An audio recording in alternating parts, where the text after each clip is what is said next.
Et ça commence. C'est bon. Alors on commence le cours, le Mitzvotera, Shorach Mitzvot Tfila. On va continuer à partir du milieu, vers la fin du Perek Bet, page 230.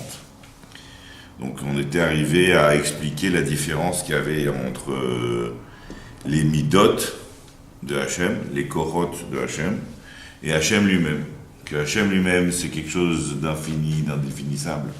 Alors que les Midot, elles ont une certaine mesure. Ce sont des choses qui sont définies. Comme on a dit, Chesed, Gvura, la bonté, la rigueur, ça ce sont des traits de caractère.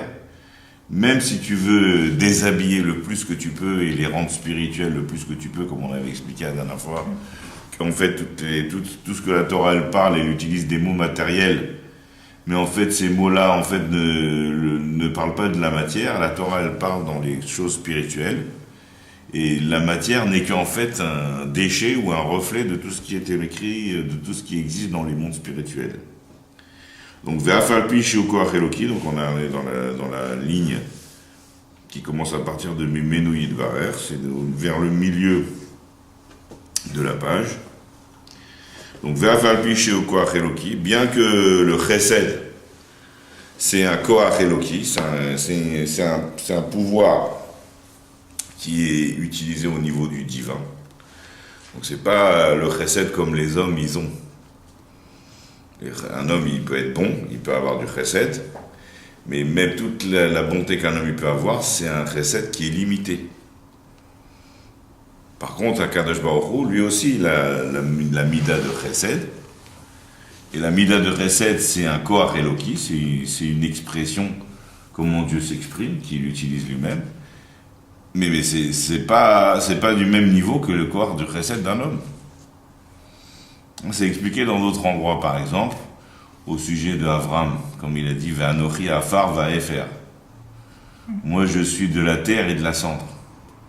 Ça veut dire, je suis de la terre et de la cendre.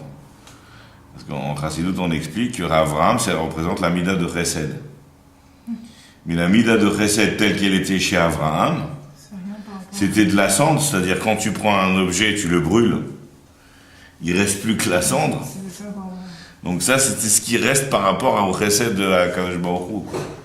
Le chesed de Dieu, c'est quelque chose qu'aucun être humain ne peut s'imaginer de quoi il en retourne. Ce sont des choses qui sont d'une portée beaucoup plus grande. Par exemple, aussi, on donne un autre exemple. Par exemple, sur la mida du pardon. Que Hachem, il octroie le pardon à tous ceux qui fautent. Et si un homme, par exemple, il a fauté vis-à-vis de son prochain, aussi, un homme, il peut aussi octroyer le pardon. Mais un homme, il a une limite. Il ne peut pas octroyer le pardon indéfiniment. Donc, s'il donne un exemple dans le Tanya, si un homme, il a frappé son prochain une fois, et après, il regrette son acte, et il va le voir, et il lui demande pardon, il dit, voilà, je regrette, je ne veux plus le refaire. L'autre, il lui pardonne, mais bon, il est quand même un petit peu... même s'il lui pardonne sincèrement, si maintenant il refarappe une deuxième fois, il peut encore lui demander pardon, mais ça sera beaucoup plus dur d'obtenir le pardon. À la Kavachomer, si c'est une troisième fois, une quatrième fois, alors que Hachem, on peut fauter contre lui des milliers de fois, et à chaque fois qu'on demande pardon, Hachem, il est capable de redonner le pardon avec autant de puissance. Et ça, c'est vraiment comment Hachem, il matérialise son pardon au niveau des hommes. Ça veut dire, mais imagine le niveau de pardon au niveau de Hachem, dans son niveau à lui. Donc, de la même manière, Chesed, toutes les korotes que Dieu il a, ce sont des korotes qui sont divins. Comme on dit, la bonté divine. N'est-ce pas? Donc, malgré tout, donc a priori, on pourrait se dire, Koach Eloki, c'est quelque chose d'énorme, c'est quelque chose de très très grand, très très haut. Ve'einenu nivra ve'nifrad. Et ça, c'est le mot qui est important. Ce n'est pas quelque chose qui est créé, et ni séparé de Dieu. C'est-à-dire, en d'autres termes, comme on avait expliqué, le sechel chez un homme, l'intelligence chez un homme, c'est l'homme tel qu'il est vis-à-vis de lui-même, tout seul. Et les midot, les sentiments, c'est l'homme qu'il est vis-à-vis des autres. Mais tout ça, c'est à l'intérieur de l'homme. Donc, de la même manière, au niveau de Akadosh Baruch Hu, si on peut dire, puisque c'est pas du tout de de la même portée, mais c'est un reflet du reflet du reflet. Le Sechel chez Dieu, c'est Dieu tel qu'il est tout seul. Non, je veux dire, le Sechel chez Dieu, c'est Dieu tel qu'il est tout seul. Et les Midot chez Dieu, c'est Dieu tel qu'il est vis-à-vis des créatures, des mondes spirituels très très hauts, et même des mondes inférieurs, etc. Mais malgré tout, c'est Dieu tel qu'il est vis-à-vis des mondes, même si les mondes n'existent pas encore. C'est-à-dire, c'est des choses qui sont à l'intérieur de Dieu. C'est comment Dieu, il se mesure. Une mida, c'est comment nous, on se mesure par rapport à quelque chose d'autre. Donc, de la même manière, pour au niveau divin, les midotes de Dieu, c'est comment Dieu, il se mesure vis-à-vis des choses extérieures à lui, si on peut dire qu'il y a quelque chose d'extérieur à lui. Mais malgré tout, en fait, c'est quand même une descente par rapport à l'essence même de Dieu, puisque c'est une qualité que Dieu a voulu acquérir, une manière de s'exprimer, n'est-ce pas? Mais malgré tout, ce n'est pas quelque chose qui est séparé de lui, parce que tout ça, c'est ce qu'il ressent à l'intérieur de lui-même. N'est-ce pas? Donc c'est pas quelque chose de créé. Quelque chose de créé, c'est quelque chose qui est totalement séparé de la différence entre Nivra et Neetzal. C'est comme le monde de Hatzilut, le monde de Bria. Donc Nivra, c'est tout ce qui est dans le monde de Bria. Et Neetzal, c'est tout ce qui est dans le monde de Hatzilut. Et tout le monde sait que dans le monde de Hatzilut, c'est ce qu'on appelle émanation. Ça émane de Dieu. Ce sont des korotes qui émanent de Dieu. Mais Hatzilut, c'est bien la chose Etzlo. À côté de lui, ça veut dire que c'est quelque chose qui est partie intégrante de lui-même. Alors que quelque chose qui est Nivra, c'est quelque chose qui est séparé. La créature ne connaît pas son créateur. Il y a comme une coupure entre le créateur et la créature par le fait que ce sont deux entités qui ne sont pas du tout du même monde. N'est-ce pas?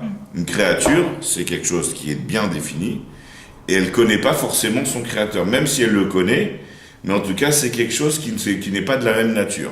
Le créateur, il est beaucoup plus puissant dans la comparaison. Il n'a même pas de comparaison à avoir avec sa créature. La créature, c'est totalement un produit de lui. N'est-ce pas? Donc, c'est pas Nivra. Les korotes divins, Chesed, Gvura, Tiferet, ce ne sont pas des choses qui sont Nivra et Nifrad, qui sont séparées de Dieu. Ce sont des choses qui sont reliées à l'intérieur de Akadosh Baruch Hu, de Dieu, mais malgré tout, ce n'est pas Dieu lui-même, ce n'est pas son essence. Mikol Makom, donc même que c'est bien que les Korot Eloki ne sont pas Nivra et ni Nifrad, Mikol Makom et Nenugamken Atmut Mamash. Ce n'est pas non plus l'essence même de Dieu. L'essence même de Dieu, c'est quelque chose qui est impalpable, on ne peut pas définir. Le fait que Dieu, il a voulu être acide, il a voulu être bon, ça c'est déjà une limitation et une manière comment il s'exprime. C'est en fonction d'une certaine mesure. Veu kemo alder machal, amarshava be'adam. On peut comparer ça comme par exemple la marshava, la pensée, dans un homme. La pensée, on sait très bien que c'est pas l'essence même de mon âme. C'est une expression de mon âme, c'est pas mon âme elle-même. Mon âme, elle peut réfléchir, avoir des visions, avoir des réflexions profondes, etc. Elle peut avoir des autres manières de s'exprimer en dehors de la pensée. Chez Enena Atmut Nefesh, ce n'est pas l'essence même de Nefesh. Afalpi Shu Mikochot Vepashut Nefesh, bien que ça fait partie des pouvoirs et de l'épanchement du Nefesh. Qu'est-ce qui pense? C'est l'âme qui pense. Donc la pensée, c'est un outil qui est utilisé par l'âme. C'est des kochot. Il y a de quoi s'allonger pour faire correspondre le nimshal à cette chose-là en haut. C'est expliqué dans un autre endroit. Mais malgré tout, en conclusion de tout ce que nous avons dit, l'explication, c'est comme j'ai déjà expliqué. Chez Sphirot Anal, que les sphirotes qu'on a mentionnées plus haut, Afalpi Shen Elokut, bien que ce sont des choses divines, c'est Elokut, Chesed, c'est le Chesed de Hachem, Gvura, c'est la Gvura de Hachem, C'est comment Hachem il est Gibor, comment Hachem il est Chassid. Enem Atzmut Abore Mamash. Mais malgré tout, ce n'est pas l'essence même du Créateur. Et donc, puisqu'il est ainsi, qu'il y a une grosse différence entre les Sphiroth et Hachem et Akadosh Baruch Hu, Eref Charlomar chez Shem Kel, comment est-il possible de dire que le nom Kel, Rotzelomar, Sphirot HaChesed, voudrait dire la Sphira de Chesed? Les kabbalistes, ils disent ça. Shem Kel Bechesed. Dans la Kabbalah du Harizal, on dit Shem Kel, le nom Kel, Aleph Lamed, c'est dans Chesed. Donc finalement, ça s'apparente à la Sphira de Chesed. Mais on sait très bien que le nom, c'est pas la Sphira. Des Imkenen à Pirouchbo à la Boredma. Si on expliquait que Shem Kel c'est Chesed, alors Chesed c'est pas le créateur. C'est un Kohar, c'est une expression de Dieu. Vezeino, et ça c'est faux. Et la Vadaya Kavana Beshemot Alal. On est obligé de dire d'une manière certaine que l'intention, quand on dit tous les noms de Dieu, les Shemot, à la Boré Mamash, on parle du créateur lui-même vraiment. C'est-à-dire Akadosh Baruch Hu tel qu'il est infini, sans être explicable. Ou Kegon Shem Shrina, par exemple, il donne l'exemple du nom de Shrina. Nikra Belashon HaKabbalah Nukva Dezo. Dans le langage de la Kabbalah, on dit que Shrina, c'est un des noms. Ça, dans la Kabbalah, on dit que ça s'apparente à Nukva. Nukva, c'est le féminin. Des os de Zer Anpin, qui est les 6 midot. Donc le féminin pour les 6 midot, c'est la sphira de Malchut. Pourquoi il y a des noms de Dieu qu'on peut prononcer dans le Shrina sans problème? Et exemple, quel justement parce que le sphira de Malchut, c'est un niveau moindre. D'accord. Comme parmi les 10 sphirotes, on va dire, la sphira de Malchut, c'est la dernière. Donc c'est comment Hachem il devient un roi, c'est-à-dire qu'il se met à la portée du peuple. Quoi. Donc c'est pour ça qu'on dit que Shrina, on peut le prononcer. A priori, je pense que c'est ça l'intention. Okay. En tout cas, voilà ce qui est expliqué dans la Kavanah, c'est que le mot Shrina, quand on dit la Shrina, la présence divine, c'est pas stam la présence divine, ça veut dire en fait la royauté divine. La Malchut. Mais si on réfléchit vraiment, quand on parle entre nous et qu'on dit la Shrina est là, Atzmut Elokot Nikra Shrina, l'essence même de la divinité s'appelait la Shrina. On dit la Shrina est là, messieurs. Ça veut dire Dieu est parmi nous. Que Mahamar Hazal, comme la parole des rabbins, Rabbeinu Zichronam Livracha, Akol Asara Shrinta Sharia. Marqué dans la Gemara, pas besoin d'aller chercher loin, dans la Gemara, elle dit Akol Asara, chaque fois qu'il y a 10, il y a un minyan, un compte de 10 personnes juives, de 10 Israélites, n'est-ce pas? Shrinta Sharia, la Shrina, elle réside. Donc quand on dit la Shrina, elle réside, ça veut dire quoi?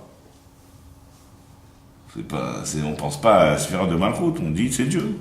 Dieu vient, Dieu est présent à chaque fois qu'il y a un minyan. C'est pour ça qu'on peut dire Kaddish, et c'est pour ça qu'on peut dire la Kedusha, à partir du moment où il y a un minyan. Fesha alamin le Rabban Gamliel. Après la Gemara, elle continue à poser la question, et elle ramène qu'il y avait une fois un min, un hérétique. Il a posé la question à Rabban Gamliel. Kama shrinta itlechu. Combien de shrina vous avez? Si vraiment vous dites qu'à chaque fois qu'il y a 10 juifs, il y a la shrina qui vient, donc ça veut dire Dieu il est là, Dieu il est là-bas, Dieu il est ici. Dieu il est partout, donc il va se diviser en, vous avez des milliers de dieux. Ve'eshivlo, il lui a répondu Rabban Gamliel, au min, à l'hérétique. Machal leor hashemesh. On peut donner un machal que c'est quoi shrina, la présence divine? C'est la lumière du soleil. Et donc la lumière du soleil, elle est claire partout.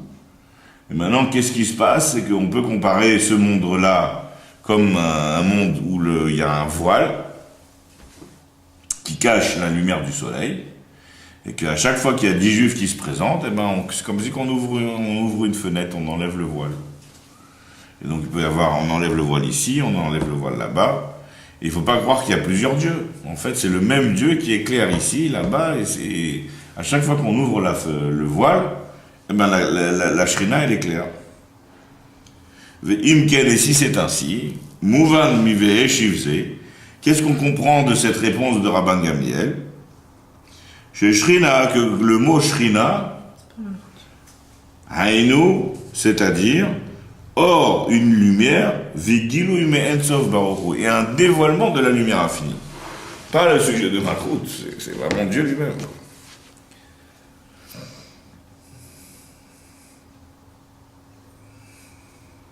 Mamash, vraiment.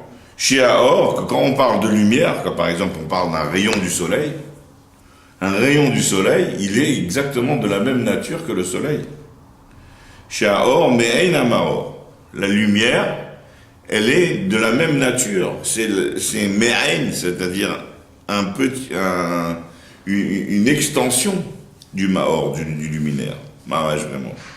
Vélo sphira ou mida pratit, c'est pas quelque chose de nouveau qui n'existe pas. C'est vraiment l'expression du luminaire. Miséata, mais pour cette même raison. Comme on a vu que les choses ne sont pas si simples finalement.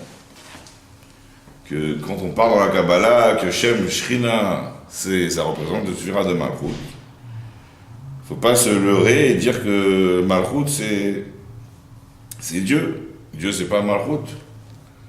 Dieu, c'est Dieu, et Malchut, c'est Malchut. Malchut, c'est un concept, c'est quelque chose qui a été créé. Et on ne peut pas amalgamer Dieu tel qu'il est infini avec des sphirotes et des korotes spécifiques. Et donc, pour cette raison, Tziva Baal Shem Tov, le Baal Shem Tov va ordonner, chez Lo Lilmot Sifra Kabbalah, de ne pas étudier les livres de Kabbalah. Pourquoi? Parce que quelqu'un qui n'est pas initié, et qui n'a pas la possibilité de déshabiller les choses de leur matérialité, il va se matérialiser beaucoup par l'intermédiaire de l'étude de la Kabbalah. Parce que si on étudie la Kabbalah au pied de la lettre, on ne va rien comprendre de quoi on en retourne. Il va donner ou placer des dessins, des formes dans la pauvreté de son esprit, les Elokuto Idbarer, sur sa divinité, qu'il soit béni, les filles Midot Pratim, à limiter la divinité et à le dessiner et à le rentrer dans un certain cadre, selon des mesures détaillées. Chesed, c'est un cadre. Chesed, c'est dans l'esprit de bonté. Donc c'est un esprit, c'est quelque chose de défini.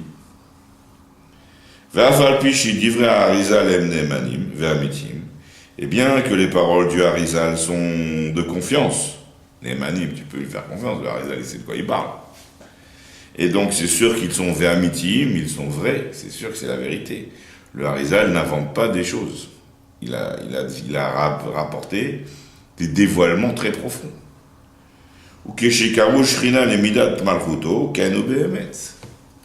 Et quand le Harizal il te dit que Shrina c'est un nom de Dieu, mais c'est aussi la Mida de Malchut, ça c'est la vérité. Et donc maintenant il faut se casser la tête pour essayer de comprendre qu'est-ce que ça veut dire. Vechen ou Behemet, de la même manière, en vérité, on peut dire la même chose pour Shem Kel, le nom Kel. Le Harizal lui-même il a dit que le nom Kel, Aleph Lamed, c'est Bechesed. Shem Elohim, Bigvura. Tout ça, tous les noms, vraiment selon le Harizal, ils ont un lien avec les sphirotes spécifiques de Chesed, Gvura, Tiferet. Et comme il y a 10 sphirotes, eh ben il y a 10 noms. Alors même si tu regardes dans le livre le Shlo, là, le Shnelorot Abrit, là-bas il explique chacun des 10 noms, en fonction des nékoudotes que tu mets, que chacun des 10 noms, il a une liaison avec une certaine sphira. Et il explique d'après les fondements et les écrits du Harizal. Alors maintenant, comment on va expliquer? Donc là, c'est la question. La problématique, c'est donc quoi? On a d'un côté le sujet des noms. Les noms de Dieu, ça doit représenter Dieu lui-même. C'est quand on donne un nom à une personne, par exemple, tu t'appelles Joshua. Donc, quand je dis Joshua, je dis non, je ne pense pas à qu'est-ce que tu es, je pense à qu'est-ce que tu es.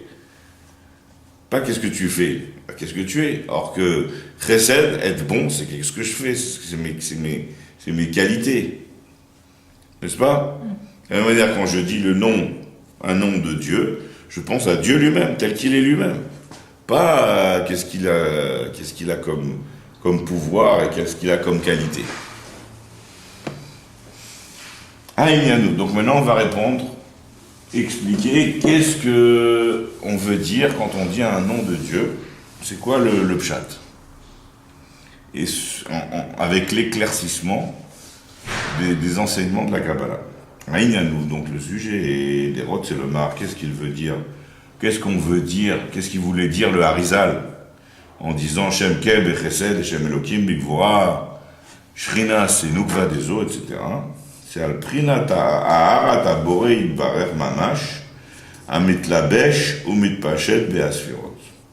Ça parle du reflet du Créateur, qu'il soit béni, vraiment. Donc c'est un reflet du Créateur, comme l'on avait dit, le or qui est Me'enamaor, le or du Shemesh, qui s'habille et qui se répand dans les sphirotes. Kenoda, comme il est connu, chez Or Ensof Baruchu, que la lumière infinie, qu'il soit béni, Meir éclaire, Umlubash est habillé, Besphirotav, dans les sphirotes de Hatzilut. D'accord? Il y a 10 sphirotes dans Hatzilut. Hatzilut, c'est le monde de Dieu, quoi. C'est l'expression ou la matérialisation, si on peut dire, parce que c'est pas au niveau matériel, mais disons c'est le fait que comment Dieu il commence à prendre le sujet de limite. Et donc il éclaire cette lumière infinie de Dieu qui est incaptable, une énergie incroyable qu'aucune créature ne peut capter. Cette lumière-là éclaire et s'habille dans les sphirotes. Comme chez Kaktouf, et comme il est écrit, c'est écrit dans le Zohar, Iouv et Garmo Echad, que lui et ses Garmoré, Garmoré en araméen, ça veut dire son corps, ses os. D'accord? Ça veut dire sa structure. Et ça, on explique dans la Kabbalah que ça veut dire Garmoré, ça veut dire les kelim, les réceptacles, les sphirotes en d'autres termes. Donc lui et ses kelim, sa structure, ses os, Rad, font un seul. Donc il existe une union très forte entre la lumière infinie et les kelim de Dieu, qui est la première expression de la limitation de Dieu. Derot Selomar, qu'est-ce qu'il veut dire? Iou, quand on dit Iou, lui, c'est à la Tzmotor Ensof, c'est sur l'essence de la lumière infinie de Dieu. Vegarmoé, et quand on dit Garmoé, c'est Kelim, c'est réceptacle. Hema Kelim, des Yud Sphirot, des Hatzilut, ce sont les réceptacles, les récipients des 10 Sphirot du monde de Hatzilut. Chez et donc qu'est-ce qu'il dit le Zohar? Iou Vegarmoé Chad, que lui et ses Kelim sont qu'un. Ils font un seul. C'est-à-dire que Dieu il s'habille dans les Kelim, la lumière infinie de Dieu. Elle arrive à être captée dans les Kelim des 10 Sphirot de Hatzilut. Et une fois qu'elle est captée, ça fait une union entre les deux. Les Kelim qui reçoivent cette énergie, puisqu'elle est tellement puissante cette énergie, ils sont tellement pris par cette énergie qu'ils fusionnent avec. Ils deviennent qu'une seule chose avec l'énergie elle-même.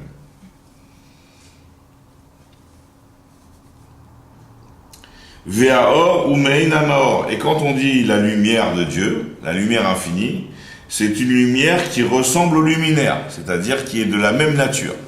C'est pas quelque chose d'une autre nature. Mais Prinat En Sof Mamash. Et donc cette lumière-là, elle a la même nature que la lumière, que le luminaire, qui est donc infini. Ou le fichar, et pour cela, Itachen alav Hashem Mishemotanal. C'est pour ça que tu peux amalgamer ça avec Dieu lui-même. Parce que c'est une lumière infinie. C'est une énergie infinie qui est de la même nature que Dieu lui-même tel qu'il est infini. Kemo Inyan Shem Kel Bechesed. Comme par exemple le sujet de Kel qui est dans Chesed. Aval pi sheshem kel ratzonenu le boré olam mamash. Bien que notre volonté, de qui on parle quand on dit kel, on parle du créateur du monde vraiment, c'est-à-dire Dieu lui-même. Arebe emet ken ou, et en vérité c'est ainsi. Des kavanetinu baiser, notre attention en disant kel, c'est les boré olam, c'est le créateur du monde, c'est-à-dire la lumière, l'énergie infinie de Dieu. Mais qui est dans Keshemeir ou bab midat rasdo. Quand il est clair et qu'il vient dans la mida de son chesed. Le Shem Elohim et le nom Elohim, kavanatenu le boré olam, notre intention quand on dit le Shem Elohim, c'est le créateur du monde, Keshemeir ou ba beminat gvurato, dans sa mesure de gvura. Veshrina, et le nom Shrina, hainu Keshemeir ou ba beminat malchuto. C'est-à-dire en d'autres termes, il y a cette énergie divine, cette lumière infinie de Dieu, qui est une lumière qui n'est pas séparée par rapport à Dieu, qui est de la même nature que Dieu, mais elle-même, elle s'habille dans les kélim, dans les structures du monde de Hatzilut, et en s'habillant dans les structures du monde de Hatzilut, elle s'unifie avec ce monde-là, mais malgré tout, elle garde son entité première d'être comme si que c'était l'énergie sans fin et sans limite. Venim Tsaï, donc il se trouve, Alphapi Shenasara Shemot, bien qu'il y a donc 10 noms, les Esser Sphirot Shonot qui sont liés avec les 10 Sphirot différentes, Mamash, Shachesed ou Enokvora, puisqu'on a expliqué que les Kochot eux-mêmes, Chesed c'est pas Gvora, Chesed, c'est un truc bien défini. Donc c'est quelque chose de limité, de concret. N'est-ce pas? Chesed, c'est pas Gvura. Afalpi shukalul mi Gvura. Bien qu'il est englobé dans la Gvura. C'est-à-dire qu'il y a une union entre les sphirotes, que les sphirotes ne voient pas que le bout de leur nez. Elles savent qu'ils ne sont pas tout, surtout les sphirotes de Hatzilut, puisque c'est une différence entre, je ne sais pas si tu connais, entre le monde de Hatzilut et le monde du Tohu. Le monde du Tohu, c'est que chaque sphira ne voyait que son entité, elle ne comprenait pas l'entité d'un autre. Moi, je suis Chesed, je ne comprends pas comment est-ce qu'on peut être rigoureux. Moi, je suis rigoureux, je ne comprends pas comment est-ce qu'on peut avoir la bonté. Donc, chaque mida, elle avait une tellement grande puissance et une tellement grande énergie qu'elle ne laissait pas la place à l'énergie de l'autre. Et donc pour cela, c'est ce qu'on appelle les Shvirat Hakelim. Les réceptacles du monde du Tohu se sont brisés parce qu'ils n'arrivaient pas, ils étaient soumis à une tellement grande énergie qu'ils ne laissaient pas la place à l'autre. Par contre, dans le monde de Hatzilut, chacune des 10 sphirotes, elle a cette possibilité de, tout en gardant sa spécificité, d'être une sphira bien définie, Chesed c'est Chesed, et c'est pas Gvura, c'est pas ça. Mais malgré tout, elle comprend qu'il y a aussi besoin de la sphira de Gvura. C'est pareil pour Brika, Yetzira et Hatzilut. On parle du monde de Hatzilut. Les sphirotes de Hatzilut, elles ont cette capacité de comprendre que malgré qu'elles sont définies selon leur monde et selon leur mode de fonctionnement, mais malgré tout, elles comprennent la nécessité des autres. Et donc, elle peut contenir en elle les caractéristiques d'une autre sphira parce qu'elle apprend des autres. Mais malgré tout, son mouvement majoritaire, c'est le nom de son expression. D'accord? Donc Chesed, c'est du Chesed, et c'est pas du Gvura. Malgré qu'il est Kalol dans Gvura, malgré que Chesed, il peut être englobé dans Gvura, et que Gvura comprend la besoin de Chesed. Alors par exemple, on dit il y a Chesed chez Gvura, Gvura chez Gvura, etc. Ça c'est comment les midot sont Kaloul l'une avec l'autre. Mais d'un autre côté, chaque mida, elle est bien définie selon sa particularité. Et donc on ne peut pas mélanger les midot les unes avec les autres.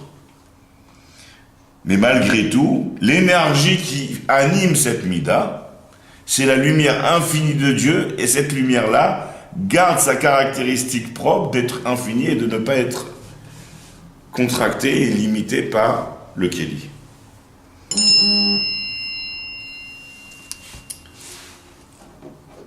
On continue. Donc, Chesed ou Eno Gvura, Chesed ce n'est pas Gvura. Rak Shekalul Midata Gvura. Seulement il est englobé dans la Mida de Gvura. Mikol Makom, et malgré tout, Ikaro Chesed. L'essentiel de lui-même, c'est quoi? C'est l'expression de la bonté. La Gvura, de la même manière, la Gvura, Ena Chesed, c'est pas du Chesed. Gvura, c'est du Gvura. Rak seulement, chez Klula, mais à Chesed. Elle comprend l'avantage de Chesed. Et donc, dans la Gvura, on peut avoir aussi du Chesed. Mais pas beaucoup, un petit peu. Mais l'essentiel, ça sera de la rigueur. Veikara Gvura, son essentiel, ça sera de la rigueur.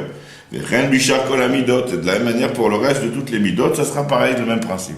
Chaque Mida aura sa spécificité, et elle comprend qu'il y a besoin des autres, mais malgré tout, elle-même, elle exprime d'abord sa spécificité, tout en exprimant aussi un petit peu des autres Midot. Mikol Makol, mais malgré tout, quand on parle d'une Mida, c'est pas Dieu lui-même. Malgré tout, En Shinuyim Be'Hashemot. Il n'y aura pas de différence pour les Shemot. C'est-à-dire, en d'autres termes, l'énergie qui anime Chesed, c'est la même énergie qui anime la Gvura. Chez Mikol Makom, que malgré tout, Kivan Shakavana Baen les Boreola Mamash, puisque l'intention, quand on dit un nom de Dieu, on pense au Créateur, c'est-à-dire Dieu lui-même, avec toute sa puissance et toute son essence. Imken Maïr Patlan Imkavaten Kavanatenulo Keshemulu Bat Bemidat Rasdo ou Bemidat Gvurato. Qu'est-ce que ça fait comme différence, puisque de toutes les manières on parle de Dieu, qu'il soit dans le Chesed ou qu'il soit dans le Gvura, de toutes les manières c'est le même Dieu. Kivan Shekavanatenulo Mamash, puisque notre attention c'est de parler de lui vraiment. Ve'areu orechat pashut mamash, et donc c'est une lumière unique, simple vraiment. Ben haor amlubash bechesed, ben amlubash begvura. Soit la lumière qui est habillée dans chesed, ou soit la lumière qui est habillée dans gvura.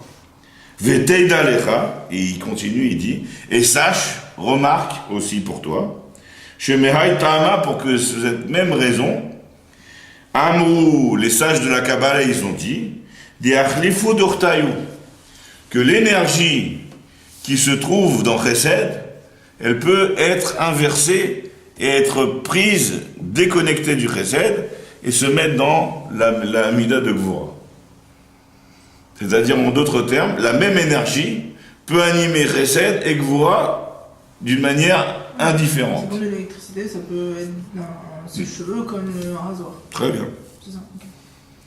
Or, à Chesed Bekilia Gvura, il peut y avoir la lumière de Chesed dans le Keli de la Gvura.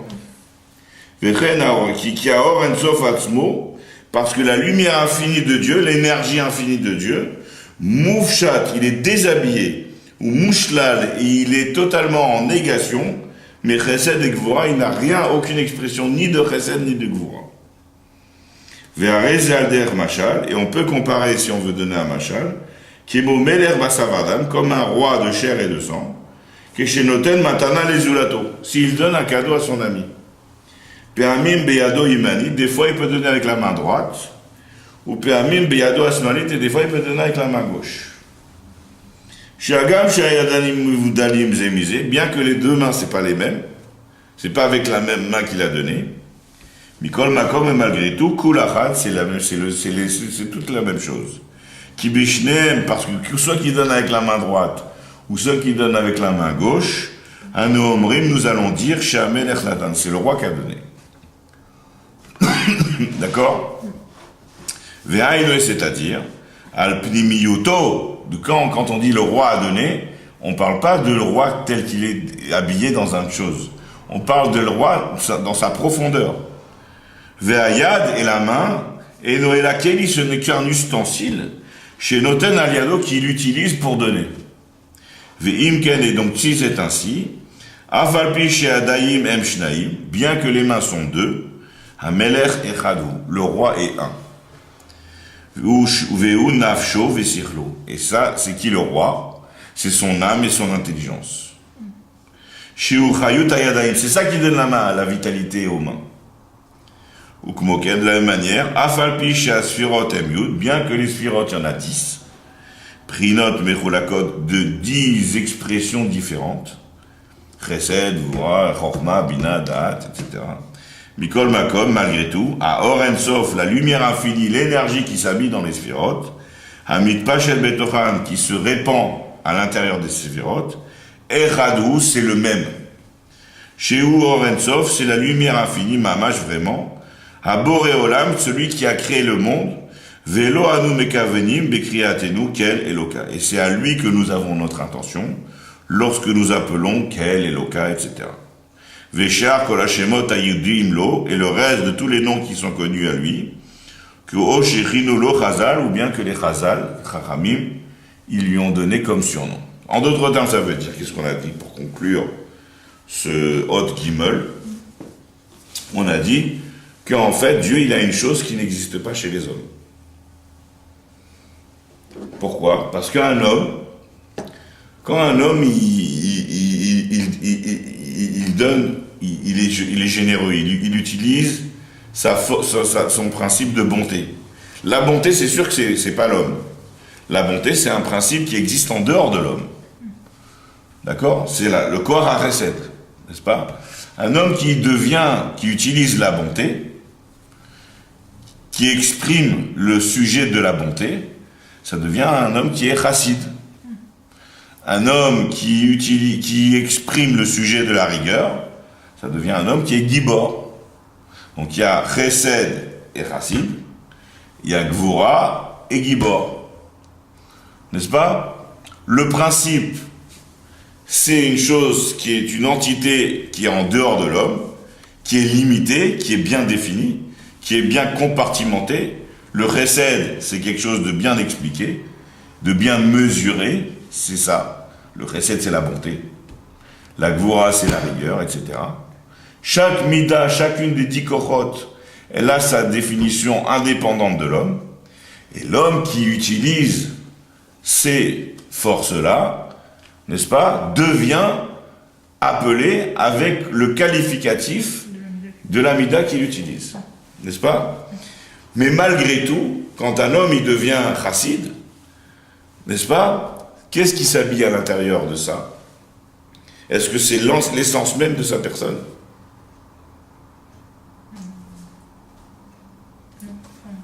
Pourquoi? Parce qu'imagine quelqu'un, par exemple on dit la même manière pour la chorma, la sagesse. La chorma c'est un kohar. Comme le chesed c'est un kohar, la chorma, il y a la sagesse.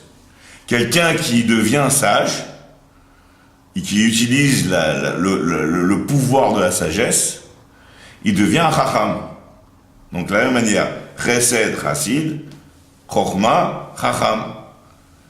Mais quand un homme il devient un chacham, qu'est-ce qui s'habille dans la chorma? Est-ce que c'est son essence même de son être?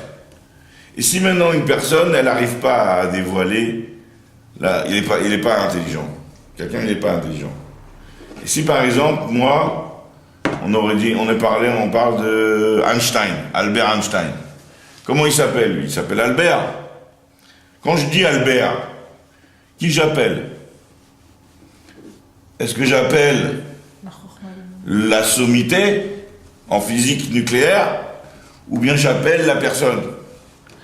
Et si Albert il n'avait pas été à l'école et ses parents n'avaient pas à l'école, il aurait été peut-être pas forcément un scientifique.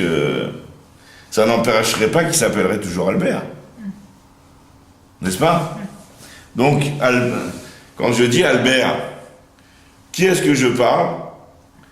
Je ne parle pas du corps de l'homme tel qu'il s'habille dans ses capacités qu'il a développées. Je parle de son essence même, de l'essence de son âme. Et l'essence de son âme, ce n'est pas ses capacités. Ce qui s'habille dans les capacités d'une personne, c'est uniquement un reflet de son âme. C'est clair? C'est pas toute son âme. Parce que voilà, on peut avoir une âme qui n'a pas d'expression dans aucune des 10 forces. ou qu'il y en a une moindre, à moindre mesure. N'est-ce pas? Donc en d'autres termes, chez un homme, chez un être humain, la lumière de l'âme qui se dévoile dans les forces et les pouvoirs qu'il a, c'est une lumière qui s'est déjà mise en rapport avec cette force-là. Et c'est pas lui-même, c'est un reflet de lui-même. C'est une expression de son âme. Son âme s'est exprimée dans la sagesse, ou son âme s'est exprimée dans la royauté. C'est quelqu'un qui sait bien parler, il a des pouvoirs politiques. N'est-ce pas? Malchut. Malchut, c'est un kohar. C'est un kohar que tout le monde y peut avoir, il y en a qui peuvent l'avoir plus que d'autres. De la même manière, la noblesse, c'est le malchut, la noblesse aussi, tout ça. Tout ça, c'est des korotes que l'homme il peut avoir. Mais qu'est-ce qui se dévoile dans ces korotes quand moi je m'infirme et j'exprime mon être dans ces forces-là? C'est pas l'essence de mon âme qui s'habille à l'intérieur. C'est une partie de mon âme qui s'est mise au niveau de l'expression de ce kohar. Par contre, ici, on est en train de dire au sujet de Dieu que non. Qu'est-ce qui s'habille dans Chesed? C'est pas l'énergie qui est contractée qui s'est mise au niveau du Chesed. C'est l'essence même de Dieu. La lumière infinie de Dieu. Et donc cette lumière qui est le reflet, comme le rayon du soleil, qui est l'expression du luminaire. Et donc le reflet du soleil, le rayonnement du soleil, a la même force que le soleil lui-même. Et il est de la même nature. Dans la Chassidut, on explique souvent la différence qu'il y a entre or et entre un or à Meir, une lumière qui éclaire, et un mashpia qui donne. Quand un mashpia, c'est quelqu'un qui est, par exemple, qui veut prodiguer à l'autre. Un maître, il veut enseigner à des élèves. Pour que l'enseignement il soit le mieux, tu peux enseigner de plusieurs manières. Tu peux enseigner comme un soleil qui éclaire, ou tu peux enseigner comme un mashpia qui va prodiguer à ce... C'est quoi la différence? Le mashpia, il se met au niveau du mekabel, c'est-à-dire en d'autres termes, il va considérer l'état vers qui il va prodiguer son bienfait. Et il va lui donner un bienfait qui est adapté à son niveau. Par exemple, c'est quoi la différence entre les universités publiques et les universités privées, n'est-ce pas? Toi, tu étais dans le monde universitaire. C'est que la différence, c'est que dans l'université publique, c'est ouvert à tout le monde. Le professeur, il n'est même pas au courant qu'est-ce qui est là ou qu'est-ce qui n'est pas là, n'est-ce pas? Pour lui, il donne son cours tel qu'il est. Celui qui arrive à attraper, ben, il attrape. Celui qui n'arrive pas à attraper, ben, il se débrouille, il s'en fiche. Lui, de toutes les manières, il va donner, même malgré tout, même à l'université, déjà, c'est quand même un mashpia. Pourquoi? Parce que ça s'adresse à un public déjà sélectionné. Oui. Mais quand on parle d'un soleil qui éclaire, le soleil, quand il éclaire le monde, il ne fait pas une action vis-à-vis du monde. Lui, il est tel qu'il est lui-même, et il éclaire et il s'en fiche d'où est-ce que ça va. Que le monde y reçoit ou que le monde y se reçoit pas, pour lui, c'est pareil. De la même manière, la différence entre le Or Ein Sof, l'énergie infinie de Dieu, tel qu'il éclaire dans les Kélim de Hatzilut, c'est ça qu'on est en train de parler. On a dit que Or, Iou Vegarmo Echad, lui et sa structure, ses os, ils vont s'unifier, c'est-à-dire que Dieu, il a une possibilité que tout en s'habillant dans le fini, il garde sa spécificité d'être infini. Ça, c'est une chose qu'il n'y a que Dieu qui est capable de faire. Un être humain, il n'y a pas la lumière infinie qui est capable de s'épancher partout. Donc, de la même manière, un mashpia et un mekabel, un mashpia, quand il veut prodiguer une certaine définition ou une certaine chose qui est bien définie, d'abord, il va regarder à qui ça va être reçu. Et il va adapter son émanation en fonction des cohortes, des mécablim. De la même manière, quand tu es dans une université privée, automatiquement le prof, il connaît la liste de tous ses élèves, il connaît aussi leur parcours, et il sait exactement qu'est-ce que chacun il a besoin. Et il va leur donner des exercices personnifiés qui seront adaptés en fonction de leur... pour pouvoir bien progresser et développer leur intelligence.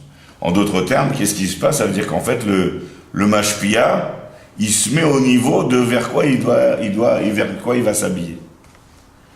En d'autres termes, l'âme d'une personne, c'est quelque chose qui est indéfini, mais quand un homme il commence à devenir racham, il veut être racham, il va automatiquement avoir une certaine forme au niveau de son âme qui va commencer à s'adapter pour devenir racham. Et donc ça, c'est une chose qui va contracter et limiter. Et on ne peut pas dire que le nom de la personne va s'identifier avec cette force-là qu'il a. Quand je dis Albert Einstein, je ne parle pas forcément de la sommité. Je parle de Albert Einstein. Albert, tout ce qu'il aurait pu être, il s'appellera toujours Albert Einstein. Même s'il aurait été, par exemple, cuisinier. N'est-ce pas? Donc en d'autres termes, l'essence même d'un nom pour un homme, c'est quelque chose qui n'est pas forcément lié avec ses pouvoirs. Alors que l'essence même de Dieu a le pouvoir et la capacité de s'unifier avec ce qu'il fait, avec ses pouvoirs. Et donc automatiquement, il y a un avantage, c'est que les schémotes de Dieu sont Dieu lui-même, tel qu'il est infini, mais avec l'avantage d'avoir des qualités spécifiques. C'est bon? On arrête ici, là? Ouais. C'est là. Et là, on a terminé le Hot Gimel.